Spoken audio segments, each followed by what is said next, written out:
From New York to our TV and radio audiences worldwide, welcome to Balance of Power, where the world of politics meets the world of business. I'm David Westin. We're going to speak later this hour in an exclusive conversation with the Speaker of the House, Nancy Pelosi. But first, let's get a check on the markets, and for that, we go to Kaylee Lyons. And Kaylee, it's not looking very pretty out there today. It is looking very, very ugly, in fact, David. It's a risk-off day. There's no doubt about it. The S&P 500 and the Dow are lower for the third day in a row, down by about 3.5% and 4% each. And what's really notable is the underperformance of small caps. They have been kind of a proxy for that recovery trade, but the Russell 2000 is now down 5.5% in today's session. That's its worst day in more than 2 months. At the same time, you're seeing yields get a bid, especially on the longer end of the curve, the 10-year yield down by about 6 basis points. Of course, this is all on the heels of the Fed decision yesterday, that rather grim economic outlook it delivered. But then you also have to layer on top of that concerns about a potential second wave of the coronavirus here in the U.S. Some alarm bells ringing in Texas, Arizona, Florida, California. Cases are rising. And then, of course, there is that simple fact that valuations are very, very lofty right now after a 40% rally off the low. So there may be a bit of profit taking involved in this equation as well. And I would note, too, David, that cyclical rotation we've been talking about in recent weeks, that flood into the cheaper areas of the market, has done a total 180. Once again, it's the growth sensitive stocks that are performing. Financials, energy,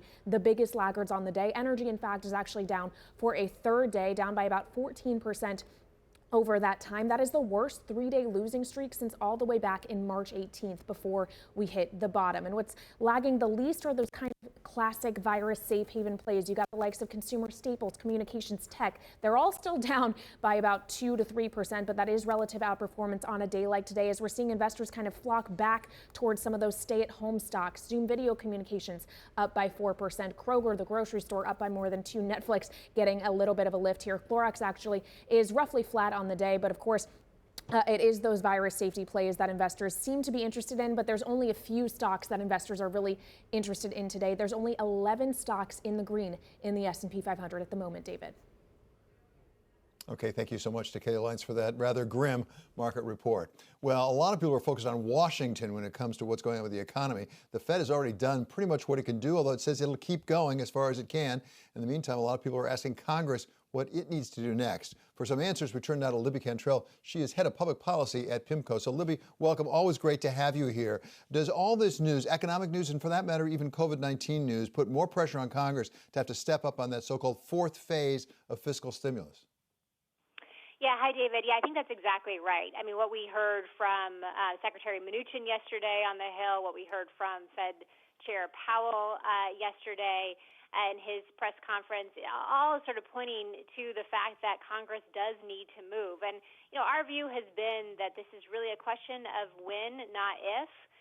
The win might be taking a little bit longer. This is subject to maybe a little bit more partisan rancor than certainly the previous bills were. But it looks very likely that something will get done, and it will probably get done by the end of July. There is a forcing mechanism. There's the expiration of federal unemployment insurance in particular that happens at the end of July, and I think that will probably be an impetus for policymakers to come together. So again, kind of a question of when, not if, but certainly the market downturn and some of these reports out of states of a second wave could certainly accelerate that. Yeah, exactly. We have that July 31 deadline, the supplemental unemployment insurance. We also have a lot of state budgets due June 30, and then we have tax payments due July 15. So time is a wasting. At the same time, we have some sort of bid and ask on what the package might be. We have Nancy Pelosi, the Speaker of the House, saying $3.5 trillion. There's messages out of the White House, sort of it might be more closer to $1 trillion. So where is it likely to end up? Yeah, it'll be fascinating when you have her on later this hour, certainly to hear her perspective on this. Yeah, I think, our view has been it will not be that $3 trillion number that obviously passed the House recently. It is probably going to be closer to $1 trillion, and really a mix of policies that are pretty familiar that we've seen in these previous rounds of stimulus, whether it is funding for state and municipalities, again, an expansion of unemployment insurance, maybe some more money for the PPP and small businesses, but probably closer to that $1 trillion number that you cited and not necessarily that $3 trillion figure. Libby, how has the political dynamic up in the Capitol Hill shifted, both because of COVID-19, but now we have this tragic event with George Floyd out in Minneapolis and the demonstrations in response. We've got proposals for police reform. Has it shifted the weight up on Capitol Hill at all about really reaching out to some of the less fortunate among us? Yeah, I mean, I think in some ways, of course, the killing of George Floyd and just COVID-19 in general has underscored some of the fragilities in some of our social justice policies and social safety net. And I think that could have, really serious policy implications, especially in 2021, should there be a switch in power in government. In the short term, as you said, I think police reform, this is certainly given kind of police reform new life. Not clear exactly where that land, but it does seem that both sides of the aisle are committed to doing something. Again, it might be kind of more incremental than really revolutionary. But I think also, importantly here, President Trump is going into a re-election. His approval numbers over the last few weeks have really softened. So I think the political pressure for President Trump to act on this, it will likely increase. And it seems like the White House will probably announce something in the next week or so, both from a legislative and from an executive order perspective on this, because I think in some ways he thinks his political fortunes are at least in part dependent on this going into his reelect. Okay, thank you so much, Libby Cantrell. Always a real pleasure to have you on, Libby. She is head of public policy at PIMCO. And coming up next, we're going to talk to Darren Walker. He is the president of the Ford Foundation about his quest for social justice and what corporations can do to help him. That's coming up next on Balance of Power on Bloomberg Television and on radio.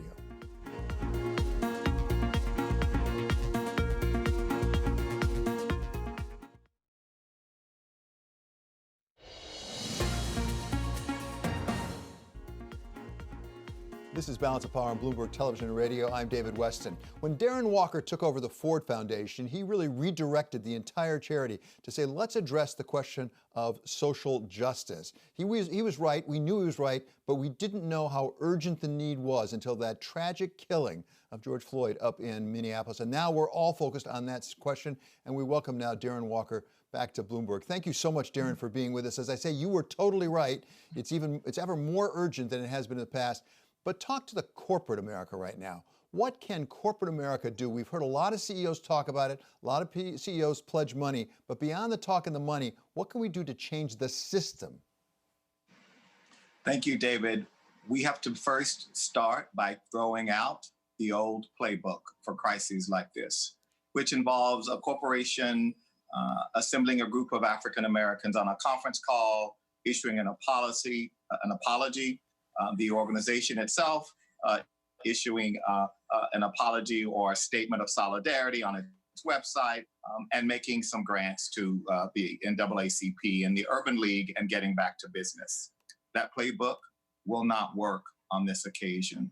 On this occasion, CEOs and boards are going to have to look deeply within their own policies and practices and ask themselves, how do we transform ourselves? Because transformation is what will be required, and that will require incentivizing performance, as we do in every other facet of corporate life.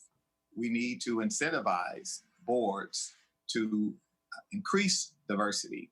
We need to incentivize CEOs to ensure that their C-suites are diverse.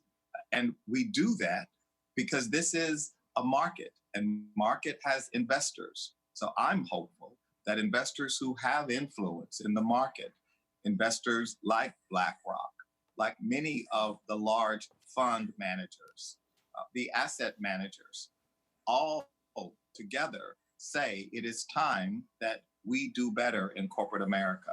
And that means literally doing what we do with everything else, counting and holding ourselves accountable for delivering on those targets.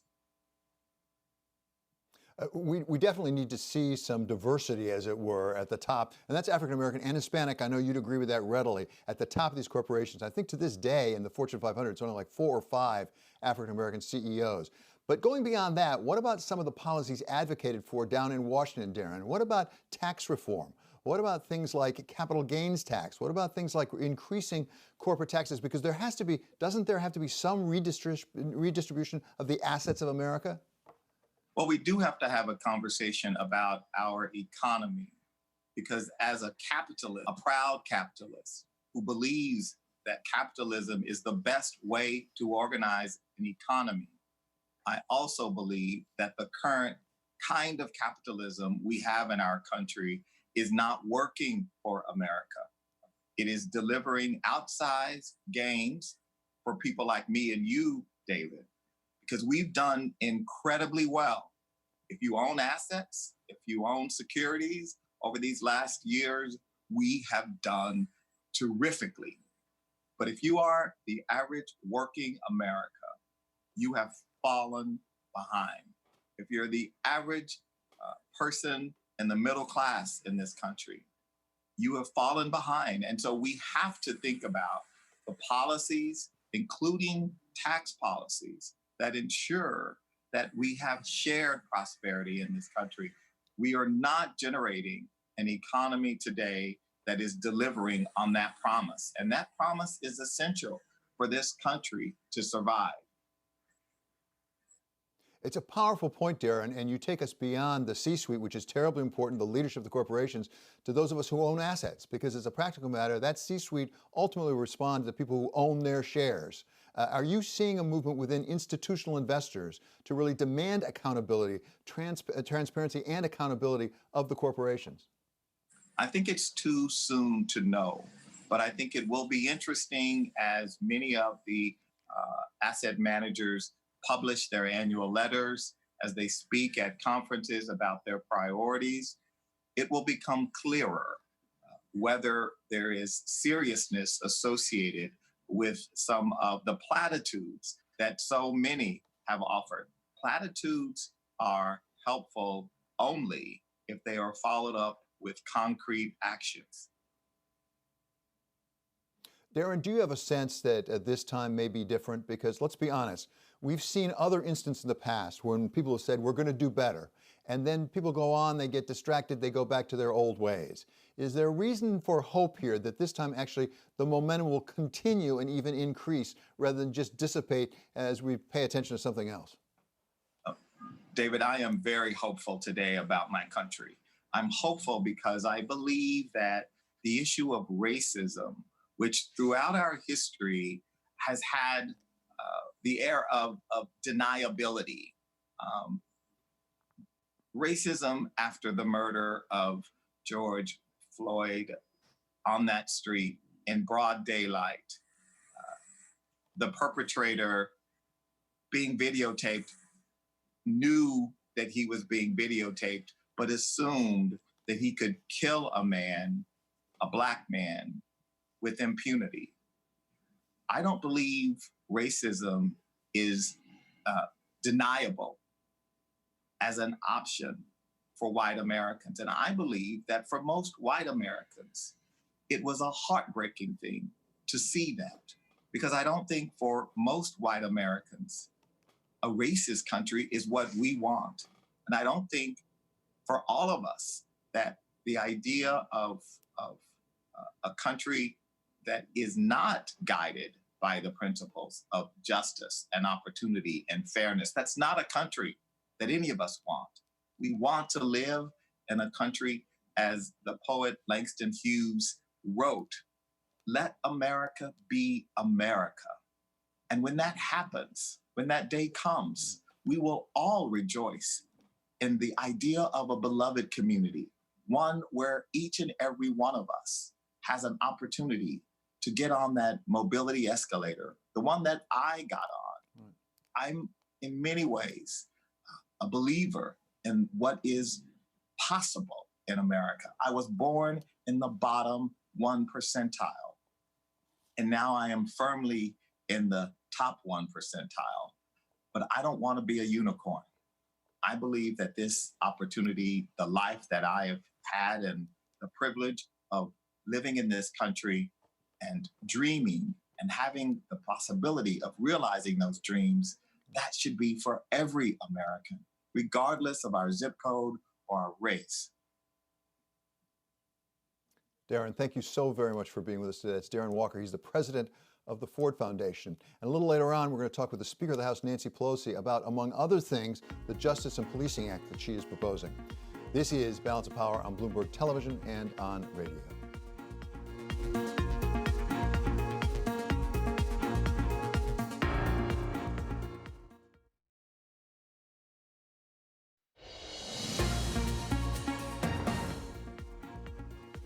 This is Balance of Power on Bloomberg Television and Radio. I'm David Westin. Goldman Sachs now has told its employees that it's going to start bringing them back to the offices in New York and elsewhere in the United States by the end of this month, which raises the question so many employers have: how can you do that? How quickly can you do it? And how safely can you do that? To help take us through that, we welcome now Sam Palmisano, former CEO of IBM, who has been working on some tech that might help employers do just that. Welcome, Sam. Great to have you. So give us a sense about this app that you're working on and how it could take care of some of the complicated issues facing an employer and an employee, for that matter. Well, David, thank you for having me. And you're right, it's a critical issue. And I know that a lot of the conversation since yesterday has been about economic recovery. And you can't recover unless you get people back to work, as you well know. So the key is how do you do that safely? And how do you do that with your entire workforce, not a portion of the workforce? Most of the solutions so far have been restrictive. I mean, you hear people talk about 25% or shift alternating, what have you, relative to engaging the whole productivity of your workforce back into your operations. So we've worked on this with many companies in multiple industries. It's gone from everything from entertainment to sports to construction to academia. I can go on and on and on. So we've learned a lot. And the key learning is that there are lots of, I'll say, point solutions. I mean, perimeter kinds of testing, temperature testing, et cetera. But the learning of this is you need to have a total enterprise solution to this. By that I mean you need testing, you need symptoms, you need travel, maybe contact tracing, and you have to put that into a policy framework that allows you to permit people to enter your facilities. So the key is multiple inputs and the policy engine. And how does it work for an employee? I mean, how do you protect some degree of privacy, or do we need to give up some privacy here in this new COVID-19 world? No, it's totally private. The employee, the individual is the only one to see. It could be an employee, it could be a fan. They're the only ones that see the actual conditions. And the way it works is that you take those variables that I discussed, I won't repeat them, and you create a QR code. I mean, a healthcare provider would actually provide the test, but it's only to you, the individual, and the employer does not see any of that information. And you enter your own symptoms. Again, it's the employee or the individual that does all that. Now, if the individual wants the employer to see that because their HR department wants to help them line up a test or get treatment, whatever it happens to be, they have to agree. But it's totally private, totally HIPAA compliant, meets all the standards that are necessary from a privacy perspective. Sam, even if it's anonymized, anonymous data, is there some way for the employer to know if he or she has a problem in some place? They really can't on the individual level. They can on, I'll call it category level. So they'll be able to see the demographics of their workforce and kind of how they are from a wellness perspective, but they can never get to the individual themselves. Now, again, if the individuals want to participate, they want to opt in either for research purposes or for working with their companies as far as making themselves healthier, that's up to them to decide. But the employer could only look at large, call it segments of the demography, not down to the individual level. So, Sam, expand this out to technology a bit more. Oh, sorry. Yes. No, I was going to say it's important because you don't want this to be China. I mean, they have apps in China that are very, very invasive. I just don't think they're going to work in our society here or in Europe and those kinds of places. Very important point. Very important point. Let's expand it out a little bit to tech more broadly and what tech you think can do, are they doing to try to help us fight this COVID-19. Right now, we're seeing an increase in cases in places like Florida and Texas and Arizona, California. Can tech help us fight against a possible second wave here? Well, I think the key is what tech could do, and it depends on the large data sets, is it can project, quite honestly, where this thing is migrating and where it will go. I mean, when I was working at IBM, our research organization did a lot of work around bird flu and other things as to the migration and the path this will take, right? So there's a lot that can be done from a predictive model. Clearly, there's a lot that tech can do from the perspective of getting the treatments or the vaccines to the markets faster. I mean, applying a lot of these advanced AI kinds of capabilities into the actual analysis of the trials and those sorts of things could also accelerate the ability for treatment as well as vaccines as we get into the future. So there's a huge role, but there's also just a basic role for tech, quite honestly. And I'll call it people's lifestyles. I mean, we see it today as far as interactions concerned and entertainment at the home or just interacting with people, things like WebEx or Zoom and those types of things where there's a whole role that can bring people together either from a work perspective or even enjoying a sport. I mean, for example, look what was done over Zoom for the online draft that the NFL did. You could engage in ways today that perhaps we weren't able to engage in the past. Do you see tech evolving quickly to respond to some of the needs there are in society? Is it changing? Is it investing? Oh, that's wonderful. It's a great question, actually, because the key question is are we in a transitory moment or are we in a transition? And that's how I think about your question, because you could look at a lot of these things that are exploding and say, well, they're transitory. I mean, the fact that we have all these people that need to interact now, it's a transitory thing, i.e. Zoom is way up, et cetera, et cetera. They're exploding. However, what will happen when it's over? So is it going to be really a transition? I think the lesson in this, especially from an investor perspective is what it will be the transition. And what we've learned is that the tech companies that were farther down digitalization have more resiliency and are faring better. Obviously, you see that every day in commerce, and you see it in I'll call healthcare, telemedicine, those kinds of things. But we also see shifts in education. So I think with tech, as you see, I would forecast, although I could be wrong. I've been wrong with this a lot during my career as I forecasted things on tech because it moves so quickly. Right. I really do believe that people that are enabled will do better as we come out of the thing. Right. Great. Thank you so much to Sam Palmisano, former head of IBM. Coming up next here on Balance of Power, we're going to have an exclusive talk with the Speaker of the House, Nancy Pelosi. This is Bloomberg.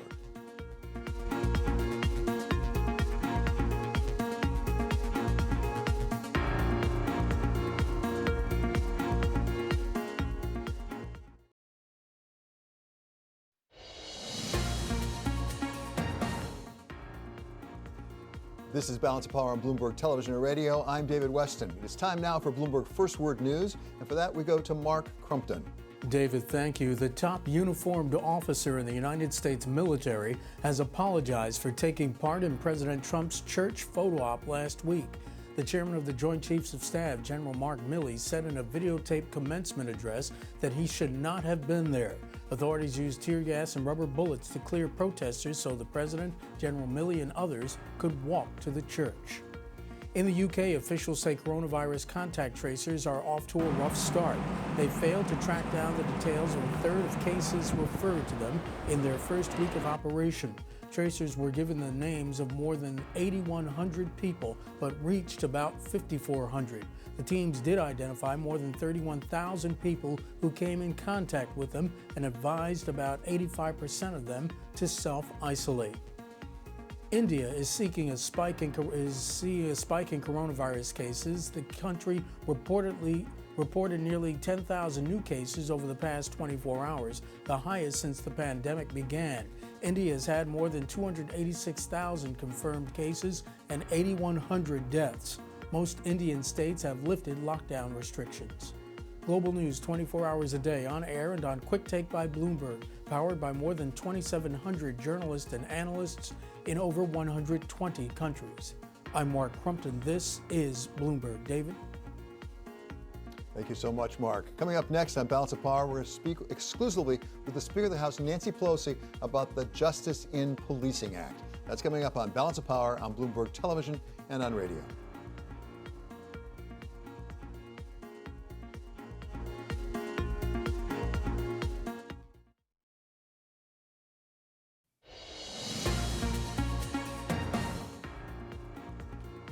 This is Balance of Power on Bloomberg Television and Radio. I'm David Westin. We turn now to the Speaker of the House of the Representatives. She is Nancy Pelosi. So, Madam Speaker, thank you so much for being back with Bloomberg. I want to start with the Justice and Policing Act. There's been an awful lot of sentiment and anger expressed in response to that brutal slaying of George Floyd. But one of the things that's come about is really a lot of momentum toward reform of the police. There's a moment here. Are you going to be in a position to take advantage of that moment and have some structural reform for the police? Well, I thank you for your question on that very important challenge to us all. Let me just say that one of the things that contributed to some of the unease, the unrest, the anger of it all was the disparity in the coronavirus, that so many people of color had died of the coronavirus. So that kind of aggravated the situation. And I mentioned that because 3 months ago, on March 11th, there were 38 deaths from the coronavirus. Today, there are over 113,000 deaths in America from the coronavirus. And the HEROES Act, which we have put forward, goes right to the heart of the disparity in our communities of color. It is part of the answer to some of the injustice that has caused so much anger. In terms of the Justice and Policing Act, I'm very proud of the work of the Congressional Black Caucus, the Judiciary Committee. The Black Caucus has had these bills in the hopper for a long time, but now the public sentiment is so strong that we believe that we have opportunity to get them passed. And they involve, of course, no chokeholds, racial profiling must end, no-knock warrants in terms of drug cases, issues like that, issues that relate to keeping the data, having a registry of first responders who have been engaged in misconduct so they're not hired again in another jurisdiction. The list goes on about violations to be banned, about measures to be taken so that we know who was there. And we all recognize that by and large we're well served by our first responders. Public safety is a requirement that we owe the American people. But the police have to police themselves too, and we look forward to working with them as we go forward. Madam Speaker, as we've talked about the various fiscal stimulus bills that you've really initiated, you've emphasized repeatedly how important it is to be bipartisan. We understand that the Senate Republicans now are working on their version of some police reform. There's even reports that the White House is working on maybe an executive order. Is this something that you want to work across the aisle and come up with a joint response on? Always, always. It's always so much stronger if we can work in a bipartisan way. So far, what we've seen from the Senate is weak, but nonetheless a recognition that there has to be some change. But I'll leave that up to the Karen Bass, our distinguished chair of the Congressional Black Caucus, as well as the chair of the Crime Subcommittee of the Judiciary Committee, working with Jerry Nadler, the chair of the full Judiciary Committee. I'll leave it up to them to have their interactions with the Republicans in the House as well as in the Senate, and hopefully with the White House. We do have an issue that relates to a qualified immunity doctrine that protects some police officers found to be engaged in misconduct from any, shall we say, exposure from families that are affected or lawsuits. So that is one area that has perhaps an area where we'll have some differences, but hopefully on the others we will not, and that we'll be able to find common ground. American people deserve that. American people expect it. American people are watching. We want to show them we've heard you, we see you, we've listened, we've learned how important this is to you, and we're going to do something about it. That's the question I was asked by George Floyd's brother yesterday when he came to testify before the Judiciary Committee in the Capitol. He said, I have one question for you. Will this become law? What makes you think so? What is different now? Well, different is the complete public awareness of the injustice of it all and the complete public outcry for change. Any of us who've seen the video, not just of George Floyd, but also of other instances of police misconduct, know that there are some police we really have to correct. We have to get rid of them. We have to amend their behavior. At the same time, I'm sure you'd agree, the vast majority of police officers are doing a hard job and doing to the best of their ability. How difficult is it, on the one hand, to really police the police, but on the other hand, not be seen as really undermining them and being anti-police?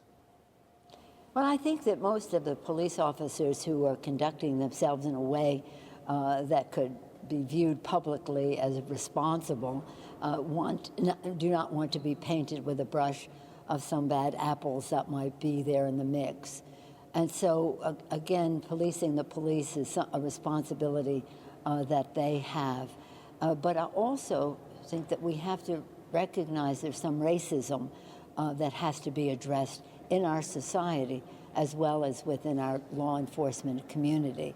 And when we can rid ourselves of that, we'll go a long way to having justice in our policing.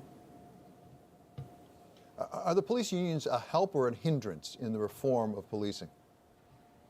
I've had a conversation with the president of one of the police unions, and they put out a very positive statement about our legislation. We didn't know what they might say, but it was very, shall we say, open to what we were proposing, ready to have the discussions. And again, as you say, overwhelmingly, police officers are there to protect us. I think they see their role as guardians, not warriors. And we just have to hope for the best in that regard and invite them to the table so they can be part of the discussion. Some places, it's different. Some places, some of the union officials have been very, shall we say, more protective than they need to be of bad conduct. But we have to make those distinctions. But right now we want to pass the HEROES Act. Sorry. I said right now we want to pass the HEROES Act.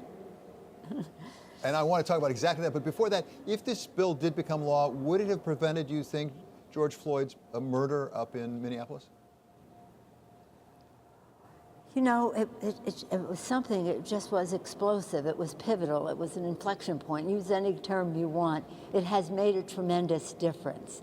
But I think for people to see a person murdered, martyred right before our very eyes, 8 minutes and 46 seconds is a long time. It's not something you accidentally hit somebody, and it was 8 minutes and 46 seconds. I think, and when you see the numbers of people who have turned out again and again across the country for weeks and across the world, it somehow or other, his death was the tipping point, and his family sees it that way, although, as you probably know, they miss him very much and they'd rather he be here. But nonetheless, they don't want his death to be in vain. So we have to make sure that that our legislation is passed, so as they asked, other lives will be saved. Madam Speaker, let's talk about that HEROES Act that you've mentioned a couple of times now. We heard from Secretary of Treasury Mnuchin yesterday that he agrees some form of fiscal stimulus is needed. There has to be more done. Where are you in negotiating with Secretary Mnuchin, the White House, the Republicans on the Senate side, to get moving on some version of the HEROES Act?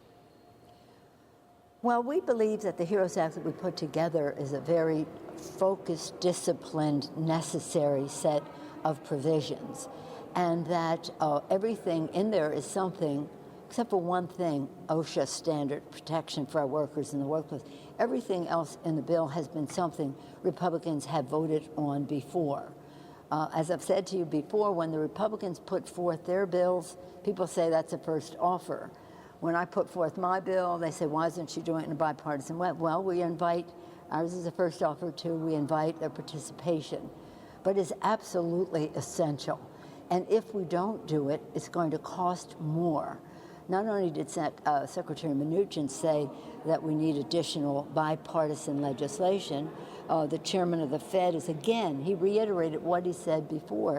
And what he said before and now is elected officials have the power to tax and spend and to make decisions about where we go as a society should direct our collective resources. I think it may require Congress to help as people are losing their jobs, and as he said, many of whom will not get their jobs back. So whether we're talking about testing, tracing, treating, isolation to end this virus so that we can open up our economy, whether we're talking about honoring our heroes, our healthcare workers, our teachers, our transit workers, our first responders, our food providers, the list goes on, by helping state and local governments, whether it's about putting money in the pockets of the American people with unemployment insurance and direct payments, with food stamps, etc. This is all necessary, and now, and all of it voted by the Republicans before. It's bigger now because more is needed. But if we don't get that testing done, we're not going to defeat this virus. And we don't have a vaccine now, and we don't have a therapy. God willing, we pray, and we have great minds at work working on it. But we do have testing. And the administration should take our strategic plan to do that, to open the economy, to bring people back to work, send kids back to school, and get the job done for the American people. And what you say about testing, and also, by the way, contact tracing, may be as important as ever as we begin to get some reports from Florida, from Texas, from Arizona, from California, that in fact maybe the COVID-19 is gaining steam in some locations. We've heard from Secretary Mnuchin just today saying we will not shut the economy no matter what. Do you agree with him? And are we in a position with the testing and the tracing to be able to confidently say we won't have to shut it back down? Well, we have to open it up safely.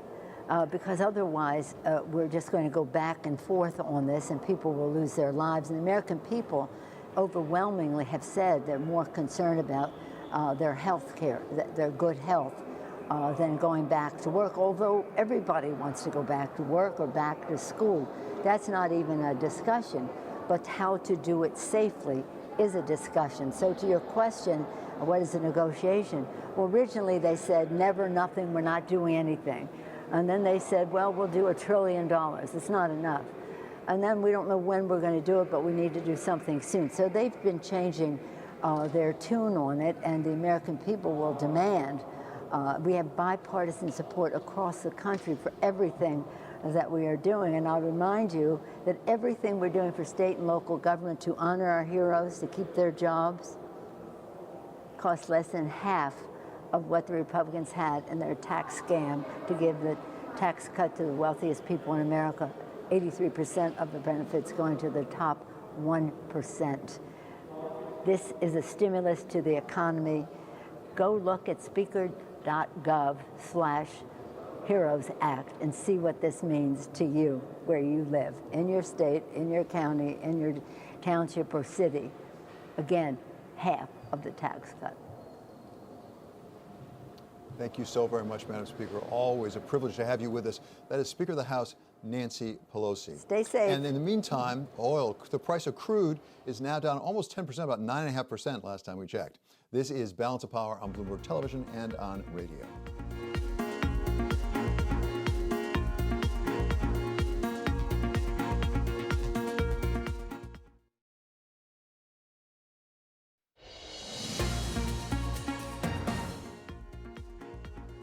This is Balance of Power on Bloomberg Television and radio. I'm David Westin. Well, we heard from Fed Chair Jay Powell yesterday, and he gave us really a sober view of where the economy is and where it's headed. And we welcome now Glenn Hubbard. He's, of course, a professor at the Columbia Business School, but before that, he was the chair of the Council of Economic Advisors for President George W. Bush. So, Glenn, always a privilege to have you with us. So give us your sense of where the economy is, and to add into what Jay Powell said yesterday, we now have crude down almost 10% today. Well, I think it's fair to say the econ recovery looks like a Nike swoosh sign, so sharply down that we went through, and then a gradual upturn. The employment report was certainly very promising, but I think it's going to take some months and maybe a year and a half or so to recover the level of GDP and level of employment. So it's not as bad as many may fear, perhaps, but nor is it a V-shaped recovery. I think with the price of oil falling, you're seeing both structural problems in the oil market, supply and demand imbalances, along with just a feeling that global demand may be weak now for some time. So is the Fed doing all that it can? I mean, goodness knows it's done a lot. And Jay Powell yesterday indicated he's not going to take his foot off the accelerator. But is it doing, in your opinion, what it should be doing? Well, I think it's doing, if I can be an economist for the moment, the right amount, too much and too little, all at the same time. So the right amount meaning speed. The Fed really got on this fast. As the pandemic shutdown happened, it went into overdrive both with traditional monetary policy and with new facilities. I worry it's doing a little bit too much. We're asking the Fed to fix a pandemic, which is a supply shock, as well as some of the losses from that to demand, which frankly were better fixed by fiscal policy. Where I think the Fed may be doing too little is in standing up the Main Street lending facility, which sounds like a great idea for the current crisis, given the problems faced by small and mid-sized businesses. Yet the way the Fed is currently structuring the facility, I fear there will be no lenders and no borrowers, which is fine if you don't want to lose money, but not fine if you want to restart the economy.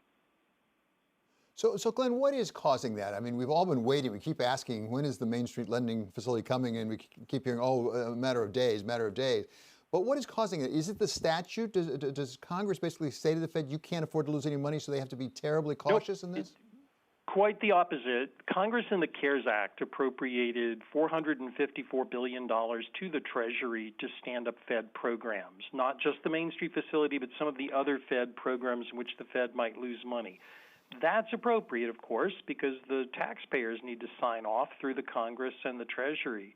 But the statute didn't say that the Fed couldn't lose money. In fact, why would the Congress have handed the Fed so much capital if it didn't think it needed it? My fear is that the Fed is setting up the programs in a way that banks won't find it that appealing, and many borrowers who need the money simply won't be able to get it. In fairness to the Fed, this is not something they've ever done before, and it is hard. And I suspect that some of the constraints are coming more from the Treasury Department, which has indicated a conservatism and a hesitancy to lose funds. Let's go over the fiscal side, if we could, Glenn. What about the Congress? Nancy Pelosi has a proposal for $3.5 trillion. There's talk that maybe the White House is talking about $1 trillion. How badly do we need another infusion from the fiscal side, and how big does it need to be? Well, I think we do need more insurance in fiscal policy. I think the outlook is quite uncertain, as Chair Powell's comments suggest. I think that where I would focus it, before getting to the number, think about the what. We do need to provide assistance to state and local governments for public health infrastructure and block grant support to help cushion the very large revenue declines and stop big cuts in state services and state and public employment. We also need to continue our support for small and mid-sized businesses. Part of that doesn't cost anything. It's just getting the CARES Act money spent efficiently per our other conversation. And we need to make sure we reform unemployment insurance benefits. We had an unemployment insurance plus up that will be unwise for a period in which we're reopening and people are going back to work, so we need to rethink that. In terms of the how much, my own math says if we were fairly optimistic about a recovery, this is probably a $1 trillion package. And Glenn, what about the prospect of a so-called second wave? We now are seeing some uptick in the number of cases in certain states, particularly in the South, Florida, Texas, Arizona, California. Are we all pricing in, the markets, but all of us, economists included, are we pricing in the real possibility that we'd have to shut down the economy again, something that Steve Mnuchin says we won't do no matter what? Well, I think there's always been a possibility of a second wave. It's hard right now because of the uneven way in which we're testing. It's hard to know what data mean because we know the numerator, people testing positive. We don't know the denominators. We're not really knowing how many people are being tested. So it's difficult to know.